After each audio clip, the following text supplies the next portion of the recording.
right, this problem we're given this symbol here, and you have to know that that symbol means perpendicular. So we have line segment AB perpendicular to line segment BC, and we're also given that angle 1 and angle 3 comp. Okay, so we start by writing down our givens, right? And these pre-made proofs, they like to use the givens one at a time, but yeah, we usually put all our givens at the top. But anyhow, we have our first given statement, AB, segment AB is perpendicular to BC, so that's going to be given.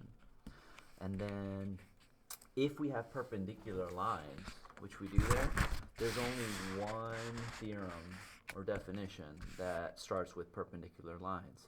So you go through it. Does that one start with perpendicular? Does that start perpendicular? Does that one? Does that one? Does that one? None of these do. Only this one right here, theorem 2.9. Okay. So we're going to go ahead and say if we have perpendicular lines, then theorem 2.9 lets us say they form right angles. Okay. So what are we able to say? We're given perpendicular lines. We're able to say it's a right angle. Right? Literally say it's a right angle. Students like to go straight to equation. Students like to, not say in English the angle's a right angle. And that's what we need to do here. So we got perpendicular lines. It's AB in the figure and BC. So what exactly is the right angle? It is ABC. So I want to say angle ABC is a right angle. Okay. Now what do we do? Well, what do we have here? What definition or theorem do we have that starts with if you have a right angle? It's not complements theorem, because this one says if you have two adjacent angles that form a right angle. Right? It doesn't say if you have a single right angle. So this one is not it. Well, which one says if you have a single right angle? This is the only one right here. If a single angle is a right angle, then we can make this equation that that angle is equal to 90 degrees. So let's go ahead and come over here and say measure angle ABC is equal to 90 degrees. That's going to be definition of right angles. Right? You have to remember that definition lets you go from statement to equation. Right? Definitions also let you go from equation back to statement. That's something that you have to remember because it comes up quite a bit. Okay. Anyhow, now we go to this statement here. Now, well, actually, what we're doing is we're looking at our figure now, right? And they go ahead and apply angle adpos to the figure.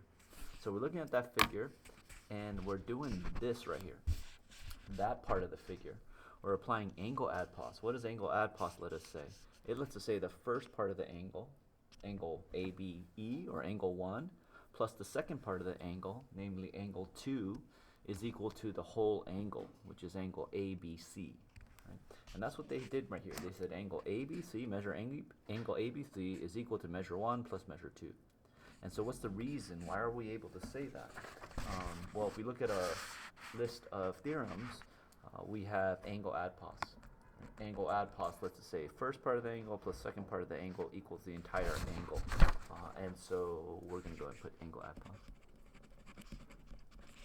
Okay, now that we're there, what we want to do is substitute, right? So we have our two equations, and we're taking this 90 right here, which is equal to angle ABC, and we're substituting him in for measure angle ABC in statement D.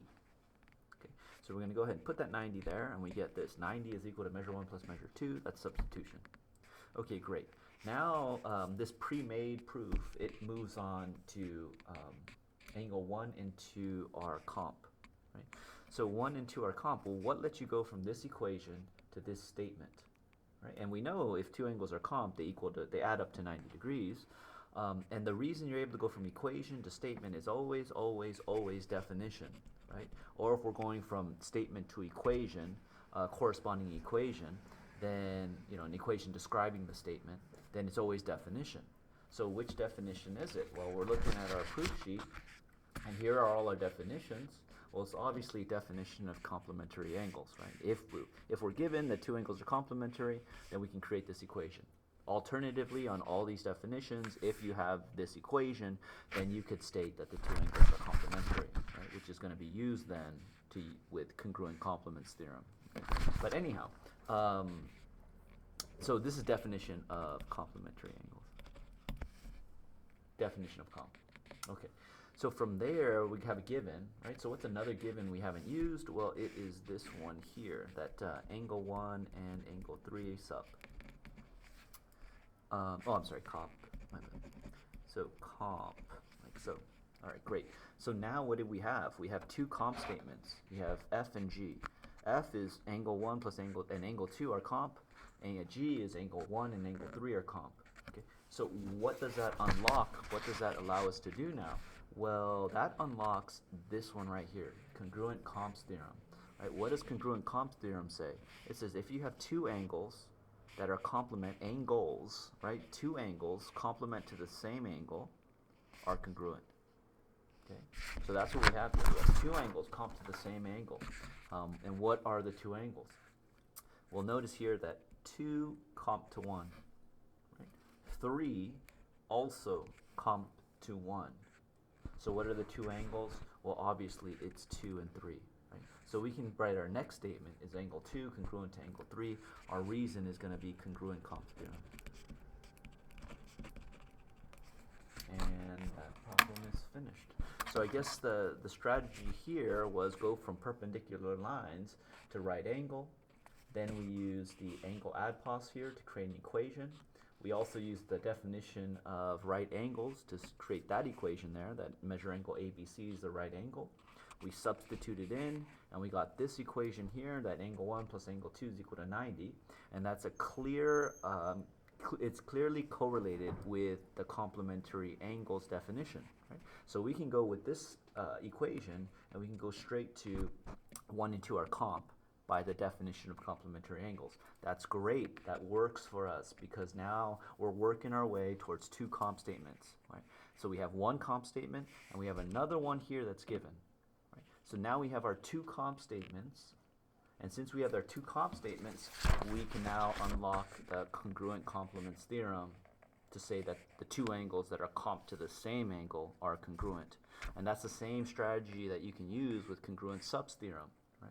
Where we need, in order to use congruent subs theorem, we need to have two substatements that say that two different angles are sub to the same angle.